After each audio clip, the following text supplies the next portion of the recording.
Each year, with the onset of winter, hundreds of pronghorn migrate every fall over 150 miles from their important summer range in Grand Teton National Park south to the upper Green River Basin outside of Pinedale, Wyoming. Pinedale is a place rich in water and hardy forage that fosters the largest gathering of pronghorn on Earth. This great migration, the path of the pronghorn, has been occurring for over 6,000 years. Some 48,000 pronghorn make the upper Green River Basin home in the winter, only to return to Grand Teton National Park every spring, making this migration corridor one of the longest in North America. The path of the pronghorn is one of the last and longest land migration corridors in North America. In 2008, this became the nation's first federally designated wildlife migration corridor, which not only protects this exclusively American animal, but several other species of Wyoming wildlife.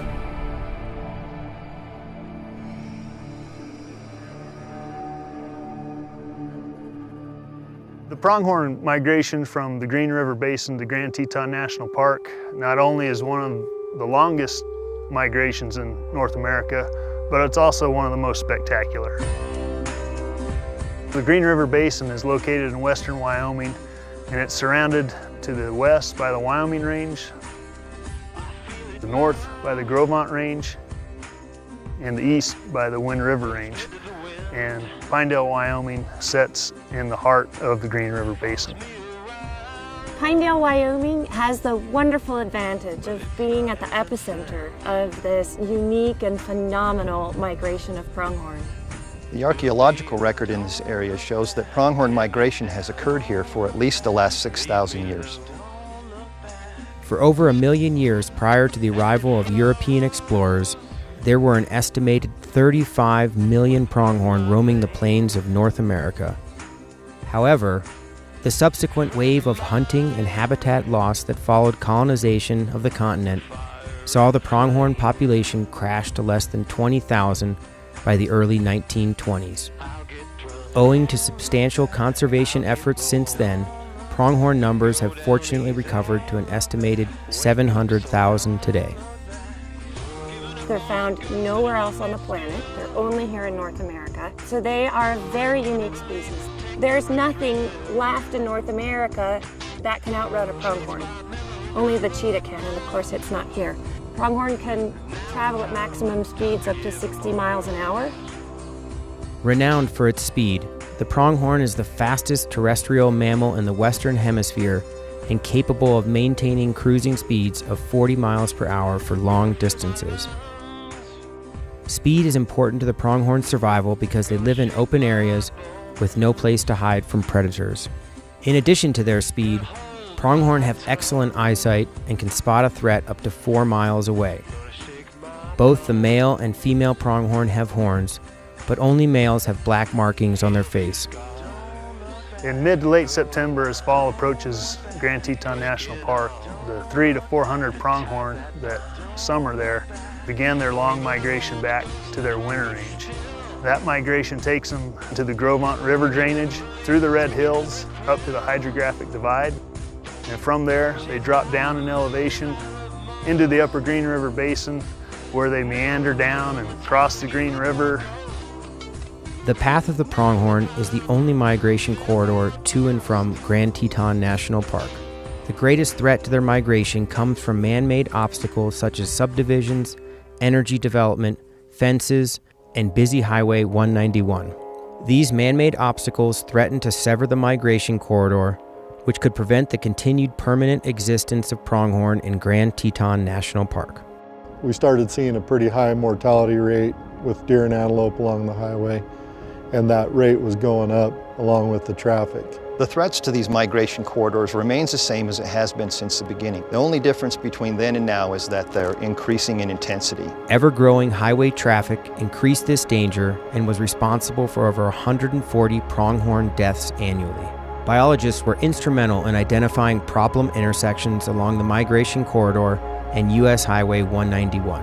A key bottleneck along this route is Trappers Point.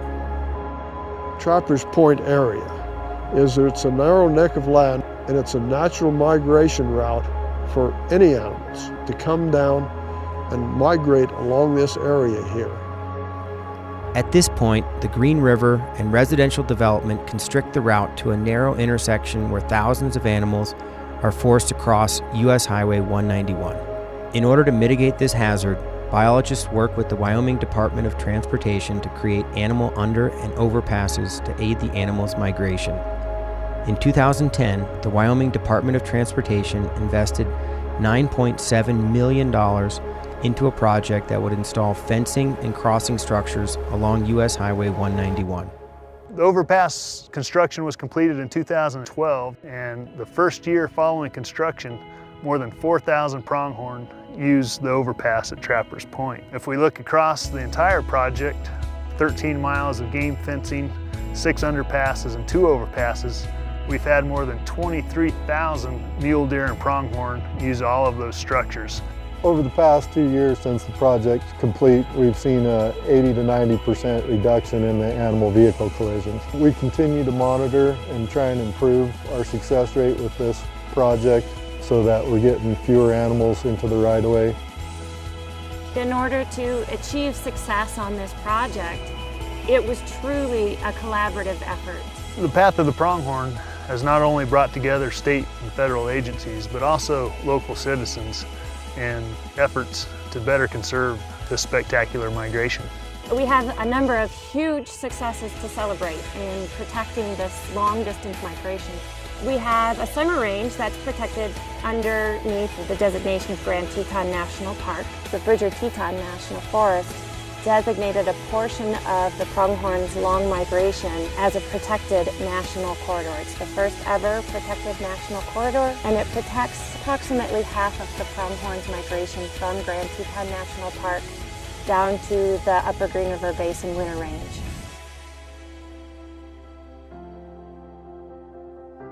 I think the one thing that the Path of the Pronghorn migration really did was highlight the challenges associated with conserving migrations across long distances and a mix of land ownership. But it really started the dialogue going, and people began to recognize what could be done to help conserve parts of this migration. There are a variety of different measures underway to increase public understanding of just how significant these migration corridors are and how unique they are to our nation. The Path of the Pronghorn remains one of the last intact wildlife migration routes in our nation. That makes it worth protecting. It's been really rewarding being a part of this project. I personally enjoy doing something positive, not just for the people I serve, but also something to help the wildlife.